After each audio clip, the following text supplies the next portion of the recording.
Greetings, gamers, and welcome back to yet another episode of Purrfect Date.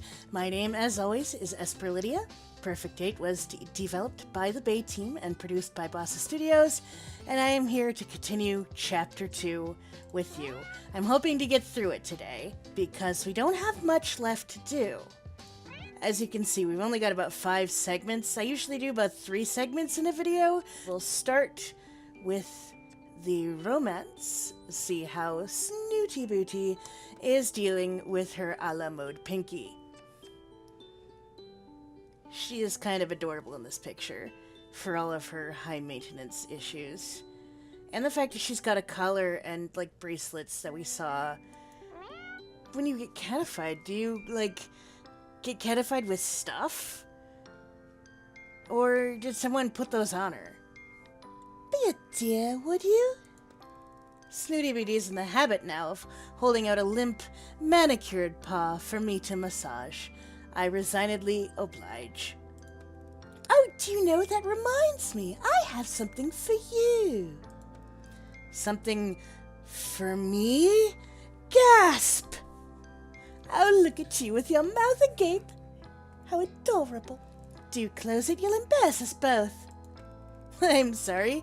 I just didn't expect you'd ever think of me when I'm not with you. Ha! You do make me laugh, human. Oh my, are you serious? Well, I'll have you know, I think of you a great deal. You are my most faithful subject, don't you know? Now, if you want your gift, carry me further down the beach, and I'll show you where I hid it. Cradling the hairless cat like a baby, I stroll barefoot along the beach. Snooty Booty directs me with a wave of her paw every now and again. After a while, she loudly commands that I stop and put her down. Stop and put me down. Just like that. Here. Snooty says with her regular level of enthusiasm, pointing a perfectly filed claw at a mound of sand. Now, since I've been doing her claw filing, that's really directed at me. Yes, I'm doing a great job. Good job, me. I buried it. I suppose you want me to dig it up then, eh, Boots? Haha, you always know what to say to make me laugh, human. It's quite a talent, I tell you. With a sigh, I start digging. Thankfully, she didn't bury it very deep, and after a few seconds, I find a small object wrapped in a silk scarf. We wouldn't want sand getting into it, would we, dear? Snooty Booty says with a small smile. I carefully open the flimsy silk bundle. Where did she get the silk scarf? That's fascinating. And turn the contents over in my hands. It's a little black tub with a plain label stuck to it that reads Skin Cream P103. Do you love it? What is it? Oh dear, can you not read? Yes, it says skin cream, but I don't exactly know what that entails. Oh, you see, one massages skin cream into one's skin. Yes, I understand that, Boots, but whose is this? Where did you find it? Well, it's yours now, human. I roll my eyes and further inspect the tub. It's very small and plain, with no cosmetic logo or name to be found. I pop open the plastic lid, and sure enough, it's full to the brim with goop. I scoop some out with my index finger and smell it. It smells disgusting, like bin juice or something. Boots, I can't put this on my skin. It'll attract all sorts of bugs and wildlife. Oh, come now, we must suffer for our beauty, mustn't we? What's in this stuff? Booty, where did you get it from? All I ask is that you try some on your skin and tell me you don't see instant results. Oh, Snooty, have you been using this stuff? Of course. Without knowing where it's come from?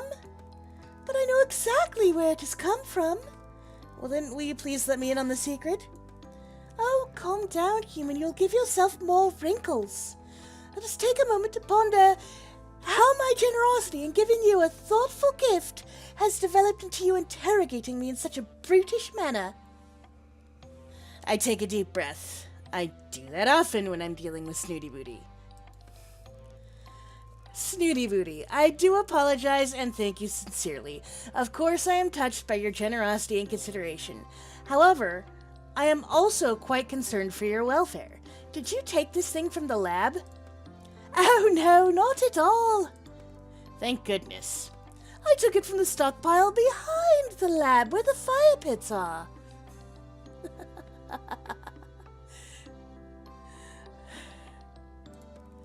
You mean the incinerators? Snooty, did you take this from the toxic waste bins? I have no idea what they're called, but they routinely give forth the most incredible produce. Waste is indeed a fitting word. I think you'll find toxic is the objective word in that title, Snoots. The contents of those bins are meant to be burned. But why are they burning skin cream? I further scrutinize the tub and conclude that it really is some kind of beauty product. This makes no sense. Considering when we went out with Trixie we found something that, quote, smelled like perfume, and now we found skin cream, it's entirely possible I work for a cosmetics testing facility. With all these free cats around. Actually, Princess, this is a fantastic present. I'm going to take it right now for further examination. Thank you so much for this. Well, finally, a little gratitude. I am very grateful. Well, you can report back to me with how splendid you look after a few applications. Oh, I will. One thing, though, Snooty, just to be clear, have you been using this? I have. Please don't throw me in the water again. And no problems? As you can see, human, my skin is as smooth and clear as porcelain. Yes, so why incinerate it? Speak up, human, you're mumbling. Oh, nothing, Snooty. I just need your word that you will not use any more products that you find near the lab again, okay? Oh, I see your game, human. You ought to be the fairest of them all, eh? No, that's not it. Very well, human. I shall go au naturel for a while, and you will see how, without even a touch of skin cream, I am still radiant as a star. Oh, okay, Snooty. Challenge accepted? Indeed. Yay! That went swimmingly. Yes! New unlocks. Recon 16, I better be testing that skin cream that Snooty Booty gave me. Recon 16, I'm worried about the skin cream Snooty found. I'd feel a lot better if I took some time to analyze it. Good. Good, good, good. How does Snooty Booty keep finding experimental cosmetics? We're on an island in the middle of nowhere. It makes no sense. And this one from the incinerator, no less. Deborah, use your science brain. We're finding experimental cosmetics because we're experimenting on them. I decide to run some tests on it. Snooty Booty developed some nasty welts after using this cream. I want to see what it's made from. I have a feeling this is not something the professor would want me to be poking around in. Yeah, because he's the one doing the experimenting. So I've come to the lab late at night to make sure I don't get any unwanted attention. I'm quickly able to identify a number of common, natural skincare ingredients like shea butter and chamomile, but there are some other components that I can't immediately identify. I check for cat saliva. Maybe we're looking at the same kind of product as the stuff Snooty Booty found, washed up on the beach. But no match. I run the sample through the database of organic compounds to see if there are other matches. As I suspected, this cream uses some other cat-based ingredients. This time, it looks like cat urine is being used. I had better not share that little discovery with Snooty Booty. I decide to check for any clues out by the incinerators. Maybe I can find out a little bit more about where these things are coming from.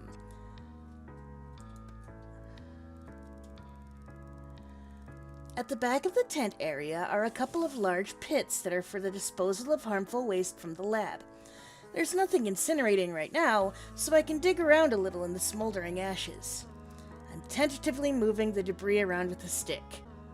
So far, it seems to just be soot and cinders, no clues. Suddenly, the silence is disrupted by the sound of someone entering the lab. I make myself scarce by crawling around the far side of a nearby bush. As luck would have it, I happen to have ended up at an ideal vantage point to be able to see into the lab through a gap in the canvas. Two men enter with a large crate. I recognize them as the ferryman and his son. Okay, good, so his son didn't get catified. I was worried about him. Professor Popper is with them. He directs them to place the crate on the worktop. The professor reaches in and brings out a small tub that looks identical to the one Snooty Booty found. Hold you! My guess is this is the next batch for testing. The professor stops what he's doing abruptly and looks at his catalog. I presume he's receiving a phone call. He dismisses the two men with a wave of his hand. As soon as they've gone, he turns his attention to the catalog. He looks anxious as he speaks. Yes, they've just been delivered. I shall make a start first thing tomorrow morning. Yes, madam. I certainly will, madam. With all due respect, madam. I do understand the urgency, but I'm sure you understand the need for thoroughness. I can assure you it will be ready for the deadline. Testing on sample 104 is going far more smoothly than 103. The improvements are very encouraging. There's a long silence. From the expression on his face, I imagine he is being lectured. It's very important to cross-check with data here. The island itself has a significant effect on the samples. We still have some tests left to do. We are making progress, of course. I shall let you know straight away. The call ends abruptly. Presumably, Madam cut him off. He looks angrier than I've ever seen him. He marches out of the lab and heads off in the direction of his tent. I sneak away from the bushes and head back to my own tent. I can continue with my investigations another time. We have research 16. Follicle miracle. It's time for some serious testing at the labs. I'm intrigued to see what kind of work the professor has up his sleeve.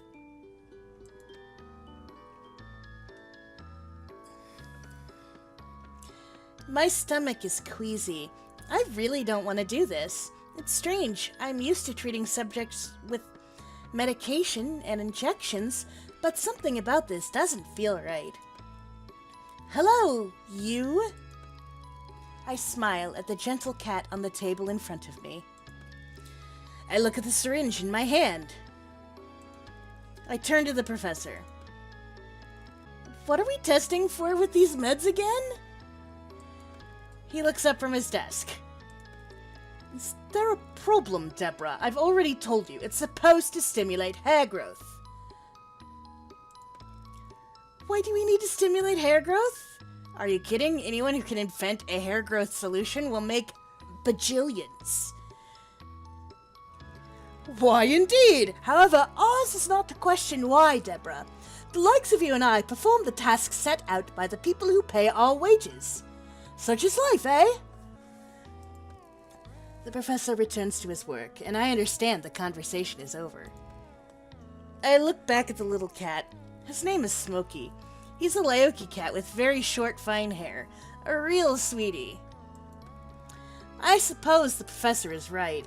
This is just my job, and although I feel terrible, I find a way to ignore the pangs of guilt and inject Smokey with the medication. He squeals, but it's over quickly and he can return to his cage. Yes, after all, it's not a time to split hairs, according to my father. How long does this usually take? The professor looks up again, slightly irritated. I don't know, Deborah, but you're being paid to find that out, aren't you, my dear? Oh, yes, of course. I make a note of the time and observe the cat. After 5 minutes, there's no noticeable change. 10 minutes, still no change. After half an hour, I think I notice his hair looks a little different, but I suspect my eyes are playing tricks on me. 1 hour in, and all of a sudden, I can see the hair is visibly longer and seems to be continuing to grow. I must say, I'm very impressed and a little confused. I decide to take a tea break. Smokey seems content to nap for a while. Can I get you a cup of tea, Professor? Oh no, I don't know how you can tolerate the foul stuff they brew up in the mess tent. I'll have my thermos of coffee here, thank you. Fair enough, I'll be back in a bit. I've only been gone for 10 minutes at the most, but as I enter with my mug of tea, I instantly notice the drama taking place at Smokey's cage. I find it hard to stifle a laugh. Oh my goodness, Professor, have you seen this? The professor looks up, exasperated by another interruption, but then he notices the cage. Oh dear! Well, don't just stand there, Deborah, get him out! I open the front of the cage and pull out the large hairball that Smokey has turned into. His fur tumbles over my arm as I cradle the bewildered cat. Well, I never! Very interesting, isn't it, Deborah? I think it's still growing, Professor. I do believe you're right. Perhaps we should consider the clippers. The professor hands me a small set of silver electric clippers, and I immediately begin using them on the ever-expanding Smokey. I continue to shave for the next 15 minutes until he finally seems to run out of fur. My, that's a lot of hair! We both stand staring at the pile of fur at our feet. Isn't it enough fur to make another cat? At least we know where it comes from this time. Just keep a small amount for testing and put the rest of it out the back. Mara can dispose of it later. Mara? Mrs. Marigold, do keep up. You've been on the island for weeks now. Excellent work today, Deborah. Most interesting findings. Thank you, sir. Although the results had nothing to do with me, didn't they? Didn't they really? I'm left feeling a tad guilty about Smokey's ordeal. As I place him back in his cage, I check for any signs of trauma, and when satisfied he's okay, I awkwardly take my leave. Yes, new unlocks. Research 9. Yeah, I think we got enough time. It might be a long episode, but that's okay. Let's finish it up. Let's finish up Chapter 2 so we can get started dating Floofy Butt in the next episode. Because, heck yeah, we're gonna date Floofy Butt in the next episode. Floofy Butt! But for now, it's Snooty Booty. Poor broken-hearted Floofy Butt will have to wait.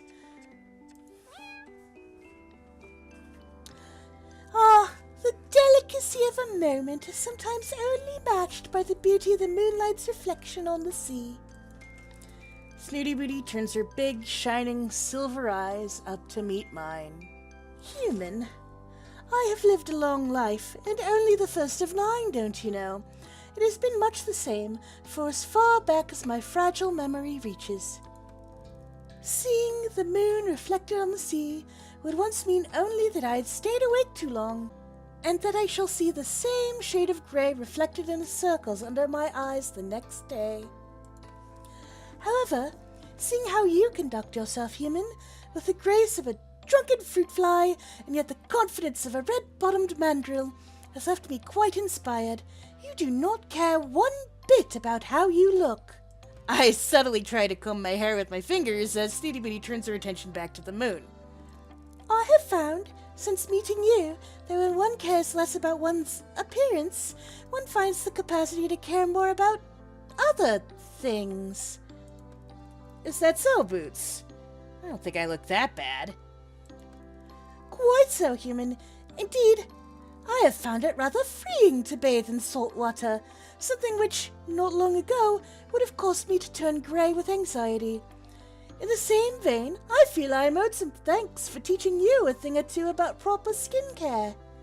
Snooty, your demand that I used a night cream caused me to break out in hives. But once they subsided, you were left with a very healthy glow, if I say so myself.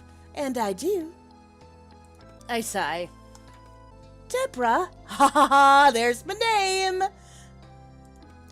Yes, Snooty Booty, and am I not going to notice that she used my name? There is a poem I half remember. The words have become irrelevant, but the sentiment is so enduring that it is almost enough to cause me to weep at the thought of it. Music is also like that, don't you find? And smell? All of the senses, in fact, are the palette that colors our experiences and leaves an indelible mark on the soul. That's beautiful. Human, I believe you and I are both aesthetes. We're what? We share an artist's appreciation of the séduisant. And again, what? Really, do try to keep up. I can tell I'm somewhat spoiling a mood here, so I keep my mouth shut and try to look engaged. I have suffered on this god-forsaken island from the lack of many things, but nothing has quite matched the pain of feeling alone, not having a companion to share the more delicate sensibilities that life has to offer.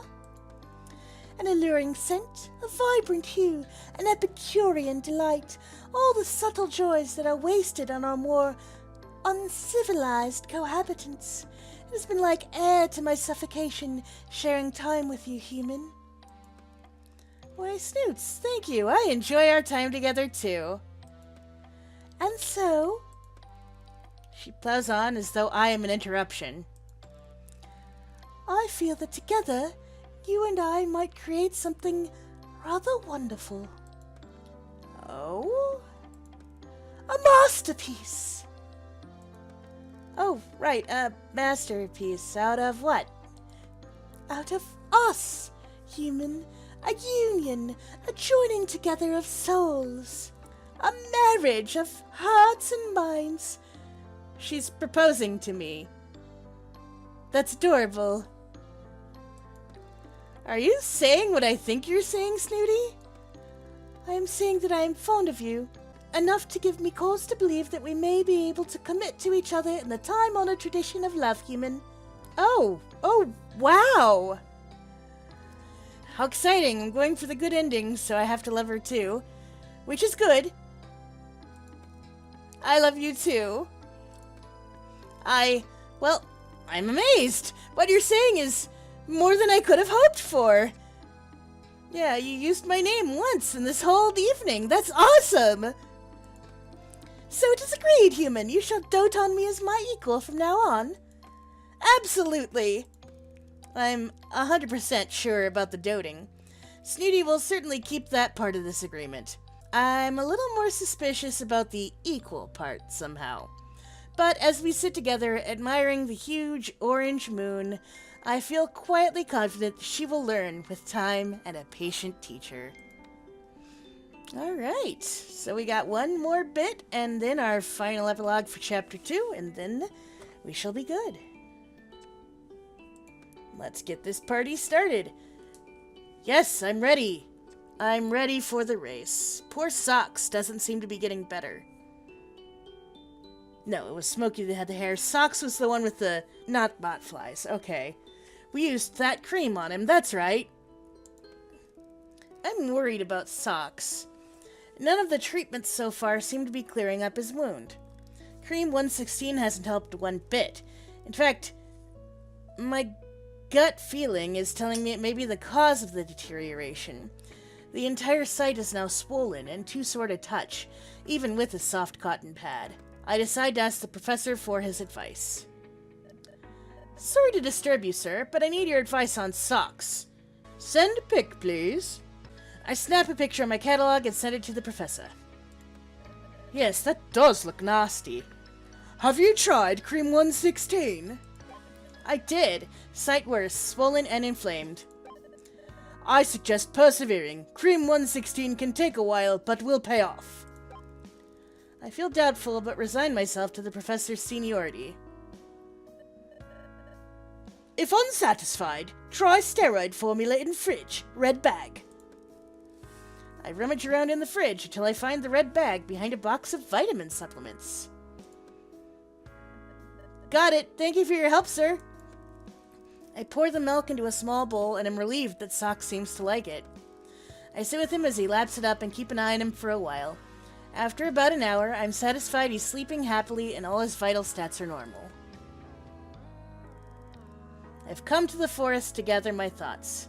Pretty sure this is going to be the same as last time, because I did not complete the antidote. Yeah, that was exactly the same, so... Here, spread it here. The shade is perfect. She's indicating a small spot on the sand beneath a large palm tree for our midday nap. I begin to spread the old blanket I've been dragging behind me. It's the one I used to have on my bunk when I lived in a tent.